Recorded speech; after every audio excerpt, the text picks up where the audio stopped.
उन्होंने अपनी विमेंस को एम्पावर किया, उन्होंने अपने विमेंस के लिए यूनिवर्सिटीज़ हुँ। बनाई, उनको उनका पॉलिटिकल करियर में उन्होंने उनको वेलकम किया, उनको आज़ादी दी पहनने-ओढ़ने की। अब अगर 20 साल की हिस्ट्री देखें ना बांग्लादेश ने जिस तरह से तरक्की की है और बहुत कमाल की चीज़ है और ज हम उनकी करेंसी को गाली दिया करते थे 2 टके के लोग, 2 टके का मुँह, 2 टके की बात। मतलब हम समझते थे कि वो लोग जो है ना हमने हमेशा उनको काले रंग की वजह से धुतकारा, हमने उनको जो है उनकी बंगाली ज़ुबान की वजह से धुतकारा कि हट काले, ये क्या करने आए, ये अब हम बंगाली बोलेंगे? हम अस्सलाम तो वालेकुम व्यूअर्स, मैं हूं एहसान खान और आप देख रहे हैं हमारा यूट्यूब चैनल एहसान रिएक्शन विद एहसान। मैं उम्मीद करता हूं आप जहां भी होंगे एंजॉय करते होंगे, मज़े में होंगे और फिट फाट होंगे। व्यूअर्स, आज एहसान रिएक्शन के लिए जो टाइम निकाला है, हमारे साथ मौजूद हैं लाइन पर पाकिस्तान की नामवर व्लॉगर यूट्यूबर शाइला खान साहिबा। उनसे आज बात करेंगे, एनालिसिस लेंगे, कुछ सवाल करेंगे कि किस तरह से 1971 में बांग्लादेश जो पाकिस्तान से अलग होता है और जिसके बारे में हेनरी किसिंजर ने क्या कुछ नहीं कह दिया था। लोगों ने कह दिया था कि ये नहीं जी सकेंगे, ये तो हजूम है लोगों का, ये ज़्यादा टाइम नहीं गुजार सकेंगे, भूखे मरेंगे, ये हो जाएगा, वो हो जाएगा। लेकिन आज उस बांग्लादेश ने सबके दांत खट्टे करके रख दिए हैं और दुनिया को सरप्राइज दिया।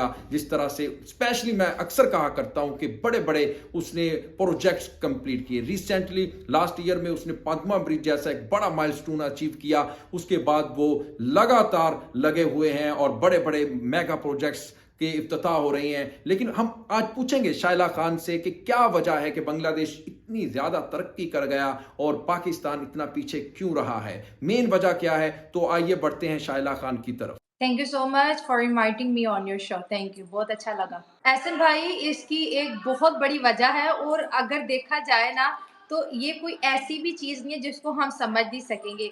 वो मौलाना के चुंगल से निकल गए और हम उनके चुंगल में फँस गए, बस यही मेन वजह है। उन्होंने अपनी वुमेन्स को एम्पावर किया, उन्होंने अपने वुमेन्स के लिए यूनिवर्सिटीज़ हम्म। बनाई, उनको उनका पॉलिटिकल करियर में उन्होंने उनको वेलकम किया, उनको आज़ादी दी पहनने-ओढ़ने की, खुद को एक्सप्रेस करने की। और जितना वहाँ का मदरसा सिस्टम था, जितना मौलाना सिस्टम था, उन्होंने उसको बाय-बाय किया हाथ जोड़ के कि भई और हमें नहीं चाहिए, वो निकल गए हैं। और हमने यहाँ पे क्या किया, हमारे यहाँ तो इतने मौलाना हैं, मतलब 25 लोगों के लिए 1 मौलाना।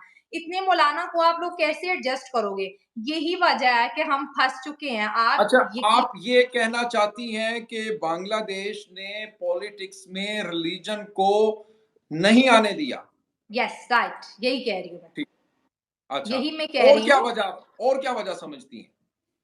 वजह यही है, बेसिकली वजह आप अगर अपने फेलियर्स पे नज़र डालें, तो आपको वजह यही ही नज़र आएगी। मैं अक्सर ये बात कहती होती हूँ कि कायद-ए-आज़म मोहम्मद अली जिन्नाह की वफ़ात के बाद कोई भी ऐसा लीडर हमारे पास नहीं था, जो मुल्क को चला सके। और उसके बाद क्या हुआ, सिर्फ़ 2 ही ग्रुप्स ऐसे आए, जिन्होंने पाकिस्तान को सँभाला। एक तो हमारी एस्टेब्लिशमेंट है और दूसरे हमारा मौलाना है। और वो ये जो मौलाना वाली जो इंडस्ट्री हमने लगाई हुई है, इसने इतनी तरक्की कर ली है ना कि आप जैसे और मुझ जैसे लोग भी इनके आगे नहीं चलती है। हमें इतना मैनिपुलेट कर दिया हुआ है कि अगर हम अपनी मर्ज़ी से कुछ करना चाहें ना, तब भी हम जो है ना यूट्यूब पे मौलाना लोगों को सुन रहे होते हैं। तो हमारे इर्द-गिर्द इतने ये जो बाउंड्रीज़ लगा दी हैं और स्पेशली जितना रेडिकलाइज़ कर दिया है, जहाद का गलत मतलब बता के बच्चों को दहशतगर्दी की तरफ जिस जिस तरह इन्होंने माइल किया है। जहाद हमें बताया जाता था सेल्फ डिफेंस है जहाद। आप पे अगर कोई हमला करेगा तो इस्लाम ने हमें ये पावर दी थी कि सेल्फ डिफेंस करना है आपने, आपने झुकना नहीं है हुँ। अगर आप पर कोई हमला करे या खतरा हो। यही सिखाया था ना? जी, जी, जी। प्रॉफिट सल्लल्लाहु अलैहि वसल्लम के ज़माने भी ऐसे ही होता रहा ना, लेकिन आज क्या है कि कोई सो रहा हो, उस पे चढ़ दौड़ो, ये जहाद है। हुँ, तो हुँ, जब हुँ। हम अपने माशरे में इस तरह की चीज़ें बनाएँगे, तो फिर यही प्रोडक्शन हमने माशाल्लाह इतने मौलाना बनाए हैं, इतने मौलाना कि वो 2 मौलाना आपस में लड़े होते हैं, तू सही और मैं गलत, तू सही। तो इन चीज़ों में अब फँस के तरक्की हम नहीं कर सकते हैं। अच्छा, शायला आप इसी के ऊपर ज़ोर डाल रही हैं कि पाकिस्तान में अनफॉर्चुनेट रिलीजन बहुत ही ज़्यादा इन्वॉल्व है सियासत के अंदर भी। बहुत, तो बहुत। लेकिन दूसरी तरफ बांग्लादेश में नहीं है। मेन फ़र्क ये भी वाज़ेह है। यानी जी। दो ये बहुत वाज़ेह है। लेकिन जो ख़वातीन हैं, हमारी ख़वातीन को जॉब्स के लिए नहीं जाने दिया जाता और कद लगाई जाती हैं, और दूसरी तरफ जो बांग्लादेश की खवातीन हैं, विमेन एम्पावरमेंट की जो बात करते हैं, वो हुँ। इंडस्ट्रीज़ में जॉब्स करने के लिए भी जाती हैं। वो जी। टेक्सटाइल जो सेक्टर है, 90% वहाँ पर काम करती हैं, और पाकिस्तान हुँ, में उसके उलट-फेर है। देखें कि हुँ, हम जनाब क्या करते हैं, बेनज़ीर इनकम सपोर्ट के लिए लाइनों में लोगों को खड़ा कर देते हैं, स्पेशली खवातीन को करते हैं, जी। आटा लेने के लिए खड़ा करते हैं, यानी हम भीख पर लगा रहे हैं और वो हुँ। क्या कर रहे हैं, वो जॉब्स दे रहे हैं। आप अगर 20 साल की हिस्ट्री देखें ना बांग्लादेश ने जिस तरह से तरक्की की है और बहुत कमाल की चीज़ है और जो हम उनकी करेंसी को गाली दिया करते थे 2 टके के लोग 2 टके का मुंह 2 टके की बात मतलब हम समझते थे कि वो लोग जो है ना हमने हमेशा उनको काले रंग की वजह से धुतकारा हमने उनको जो है उनकी बंगाली जुबान की वजह से धुतकारा कि हट काले ये क्या करने आए ये हम अब हम बंगाली बोलेंगे हम तो उर्दू छोटा कद, बोलेंगे हाइट भी हाँ छोटी है, और जी, जी। इस तरह के वो अगली हुँ, लोग हैं, हमारे साथ कैसे रह सकते हैं? हम जी। तो ज़ाहिर है अंग्रेज़ों की पाली हुई औलादें हैं। हमने कहा कि हम किसी हुँ, काले के साथ वही अमेरिका वाला सिस्टम यहाँ पर आया। हुँ, आपने हुँ। विमेन एम्पावरमेंट की बात की, पूरी दुनिया इस चीज़ को एक्सेप्ट करती है कि बांग्लादेश ने इस्लामिक कंट्री होने के बावजूद अपनी विमेन्स को बहुत ज़्यादा राइट्स दिए हैं। और अब देखिए यहाँ पर अगर मैं साड़ी ओढ़ती हूँ, पाकिस्तानी लड़की के तौर पर मुझे कहेंगे, "लो जी, ये हिंदू बन गई है, तुमने साड़ी ओढ़ हुँ, ली है और तुमने माथे पे बिंदी लगा ली है तो तुम हिंदू हो गई हो। वहाँ के अगर आपने शेख हसीना को देखा है तो वो एक मुस्लिम कंट्री से बिलॉन्ग रखती हैं लेकिन वो हमेशा साड़ी पहनती है। हमने मुल्क तो जी। बनाया लेकिन हमने अपने कल्चर को डिस्ट्रॉय कर दिया। अगर आप इंटरनेट पे 19s की कुछ पिक्चर देखिए हिंदू मुस्लिम महिलाएँ दोनों का ड्रेस एक जैसा ही होता था और लिबास फ़र्क नहीं करता था कौन हिंदू है, कौन मुस्लिम है। तो हमने क्या किया हुँ, अपने लिबास भी अलग कर लिया, अपना लाइफ़स्टाइल भी अलग कर दिया उसके बाद आपने कहा कि हमारी विमेन्स जो है काम क्यों नहीं कर पा रही, बाकी जितने भी देश हैं उनकी विमेन्स काम करती हैं। वो इस वजह से करती हैं कि उनके मेल उनको सपोर्ट करते हैं, हमारे वाले कैसे करें? आप लोग जब जाते हो जुम्मे की नमाज़ पढ़ने और हमारे घर करीब है मस्जिद के, तो मैं सुन रही होती हूँ, तो वो 2 घंटे सिर्फ़ विमेन्स पे ही बात करते रहते हैं, इसके अलावा और कोई काम मस्जिदों में नहीं रह गया। हुँ, कि हुँ, हुँ। जी। उन पे लानत होती है और मैंने खुद अपने कानों से सुना है एहसन भाई कहते हैं लानत है अच्छा, उन मर्दों के ऊपर जिनके विमेन्स जो है कमाती हैं। ठीक, ठीक, ठीक। अच्छा शायला ये बताइएगा, बांग्लादेश के जो फ़ॉरेन मिनिस्टर हैं डॉक्टर ए के अब्दुल मोमिन और पाकिस्तानी फ़ॉरेन मिनिस्टर के जो नायब हैं, हुँ, वाइस हैं, हिना हुँ, रबानी खान, उनकी मुलाकात होती है कोलंबो, श्रीलंका में। तो हुँ, वो पाकिस्तान की तरफ से ये प्रपोज़ल दिया गया कि जनाब आप हमारे साथ ना डिप्लोमैटिक रिलेशंस अच्छे करें। तो उन्होंने कहा जी आप पहले ना ऑफ़िशियली अपोलोजाइज़ करें, माफ़ी माँगे, फिर हम आपके साथ ताल्लुकात बेहतर करेंगे। क्या बांग्लादेश की ये डिमांड ठीक है? अगर ठीक है, तो फिर क्या पाकिस्तान को माफ़ी माँगनी चाहिए ऑफ़िशियल या फिर नहीं माँगनी चाहिए? इस पर आप क्या कहेंगे? एहसन भाई ये 2 कंट्रीज़ की डिमांड है हमसे, इंडिया की भी यही डिमांड है आप पहले माफ़ी माँगे, अपनी ईगो हुँ, को साइड पे रखें, फिर बात करते हैं। बांग्लादेश की भी यही डिमांड है, आप पहले माफ़ी माँगे, फिर हम जो है ना आपके साथ कुछ टेबल टॉक्स पे आएँगे। मैं हुँ, ये कहूँगी कि माफ़ी माँगने वाला बहुत बड़ा इंसान होता है और माफ़ी माँगने से आप छोटे नहीं पड़ जाते। लेकिन हुँ, आपको ये ज़रूर रियलाइज़ हो जाता है कि मैंने गलती की है। जब तक हुँ, आपको यही नहीं रियलाइज़ होगा 1971 में मैं आपसे पूछूँगी जो बांग्लादेश में हुआ वो सही हुआ? आप कहेंगे नहीं वो तो गलत है। जब मुझे जी। पता है मैंने गलती की, आपको पता है हमने गलती की तो माफ़ी माँगने में शर्म काहे की है? और मैं आपको बता रही हूँ उन्होंने कहा होगा बिल्कुल ऐसे नहीं हो सकता। हुँ, हुँ, हुँ, बिल्कुल, इसी तरह। तो तो 1971 में जो हुआ वो मैं अक्सर कभी सोचती होती हूँ कि क्या अच्छा। कोई अपने ही मुल्क पे चढ़ दौड़ता है? क्या कोई अपने ही मुल्क को जो है नुकसान पहुँचाने की कोशिश करता है? 1971 में जिस तरह पॉलिटिकली इंस्टेबिलिटी 1971 में थी, 2023 में भी वैसी ही है और इमरान खान साहब भी तो कहते हैं ना कि अगर मुझे प्राइम मिनिस्टर नहीं बनाया तो मुल्क 4 हिस्सों में बँट जाएगा। तो यही 1971 में हुआ।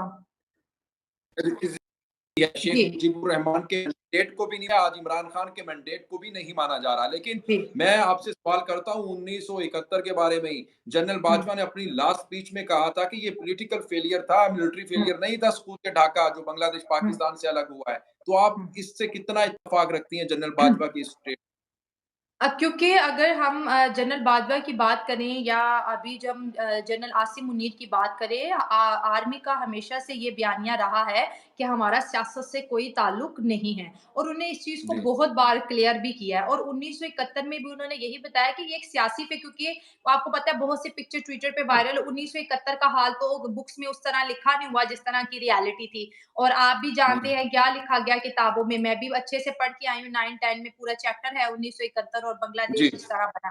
और उसके बाद वो जो एक पिक्चर ट्विटर पे वायरल हुई जिसमें जो है वो सरेंडर करते हुए की तस्वीरें हैं, जब वो वायरल हुई तो लोगों ने सवाल पूछना शुरू कर दिया कि 1971 में 93,000 फौजियों ने लड़ने से मना कर दिया।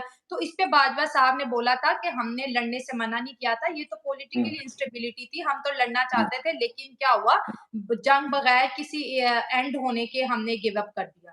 तो हर बंदा खुद को बचाने के चक्करों में लगा हुआ है, मैं तो यही कहूँगी। अच्छा, अच्छा। तो आखिर में अपने पाकिस्तानी पॉलिटिशियंस को, सियासतदानों को क्या पैगाम देना चाहेंगी कि कुछ सबक सीख लेना चाहिए, हमें भी अपने रिज़र्व को इंक्रीज़ करना चाहिए, अपनी इकोनॉमी को बेहतर करना चाहिए, जीडीपी बढ़ाना होगी, तो कैसे, किस तरह से आप पैगाम देना चाहेंगे? वैसे तो एहसन भाई, अगर मैं पाकिस्तान की पॉलिटिक्स की बात करूँ तो यहाँ पे आजकल बहुत डर्टी पॉलिटिक्स चल रही है। सिवाय गाली-गलौज के घर तक बातें जा रही है, जो कि किसी जी। देश में नहीं हुआ। बहुत इंसल्टिंग चीज़ है, बहुत इंसल्टिंग। किसी की आप वाइफ़ को डिस्कस कर रहे हो, हमारे मोरल्स कहाँ पे चलेंगे? सियासत को सियासत की बुनियादों पर खेला जाए तो बहुत ज़रूरी है। उसके बाद जैसे आपने कहा क्या मैसेज, मैं इनको क्या मैसेज दूँगी? एक ऐसा देश जहाँ पे 10 सालों में 6 प्राइम मिनिस्टर आते हों, आप उसको क्या पैगाम देंगे?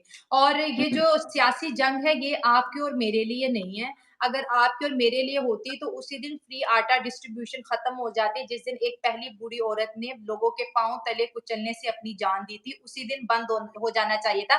अगर बिल जी। घर-घर आ सकते हैं, तो फ्री आटा भी आ सकता था। लेकिन पूरी दुनिया को दिखाया गया कि सैलाब के आने के बाद हम इतने गरीब हो गए हैं कि लोग एक-दूसरे का मांस नोच-नोच के खा रहे हैं, हमें एड मिले। जब आप अपने ही लोगों को शिकार बनाते हो और दुनिया के सामने भूखे-नंगे पेश करते हो, तो क्या वो आटे के ड्रामे से कितने पैसे आगे बताएँ?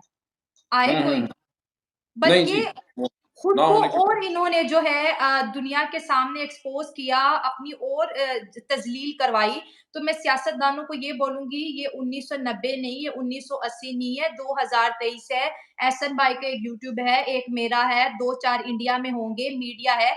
आज तो लोग खबर को ऐसे फैलाते हैं। तो अगर बिल्कुल। आप अवाम को ये सोचो हम बड़े गरीब, भूखे, नंगे, हमें पैसे दे दो, तो अब ये सिस्टम नहीं है। कितनी मुस्लिम कंट्रीज़ ने आपको पैसा दिया, आईएमएफ नहीं दे रहा आपको पैसा। क्योंकि अब आईएमएफ लोगों से के याद आया, आईएमएफ ने पाकिस्तान को तो दिया लॉलीपॉप और जाके लोन दे दिया बांग्लादेश को। वो जी, भी स्टेबलाइजेशन 3 बिलियन पैकेज डॉलर दिया है, का, उन्हें हाँ, बेल आउट पैकेज नहीं दिया। मतलब जी। हमारे ऊपर उनको कोई ट्रस्ट नहीं है, उनको दे रहे हैं पैसे।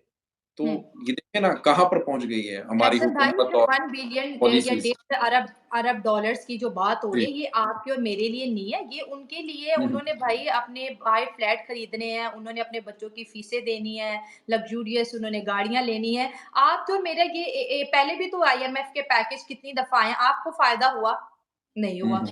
मुझे फ़ायदा हुआ, मुझे तो नहीं फ़ायदा हुआ। अवाम तो अपना सर्कल खुद चला रही है। इमरान खान जब आए तब भी हमने अपनी गाड़ी खुद ही खींची अपने घर की। आज नून लीग है, हम खुद, कहीं से कोई रिलीफ नहीं है, ना इमरान खान ने कोई इलेक्ट्रिसिटी में रिलीफ दिया था, ना इस हुकूमत ने दिया है। हमें बस इतना ज़रूर किया है कि जो हमारी थोड़ी बहुत इज़्ज़त थी ना, वो ख़त्म कर दी है इन हुक्मरानों ने। जी, बिल्कुल आप ठीक कह रही हैं। तो बहुत शुक्रिया शैला खान आपके कीमती वक़्त का, आपने एहसान रिएक्शन के लिए टाइम निकाला। Thank you so much. तो थैंक यू व्यूअर्स एहसान। शैला खान किस तरह से ब्रेवली खुले दिल से बात कर रही थी, एनालिसिस दे रही थी और बता रही थी कि किस तरह से जो जनाब जो बांग्लादेश पाकिस्तान से आगे निकल गया, वुमेन एम्पावरमेंट की बात हो रही थी और मज़हब को लेकर, रिलीजन को लेकर स्पेशली उन्होंने बड़ी ज़ोर दिया इस बात को लेकर के वो उसमें मुदाखलत नहीं होने दे रहे सियासत में। और अनफॉर्चुनेट पाकिस्तान में ये चीज़ बहुत ज़्यादा है, यानी मौलाना को, मुल्ला को आज पाकिस्तान में सियासत करते हुए भी देख सकते हैं और किस किस तरह से रिलीजन घुस आया है पाकिस्तान की पॉलिटिक्स में। और अगर बात करें बांग्लादेश की, उधर ये चीज आपको नजर नहीं आएगी। और आपको शायला खान के इस तज्जिए के ऊपर कितना इत्तेफाक है और क्या कहना चाहेंगे, तो कमेंट सेक्शन में जाइएगा, कमेंट कीजिएगा। और इंशाल्लाह नेक्स्ट वीडियो में आपके साथ एक बार फिर मुलाकात होगी। तब तक के लिए हमें इजाजत और अपना बहुत ज्यादा ख्याल रखिएगा। अल्लाह हाफिज।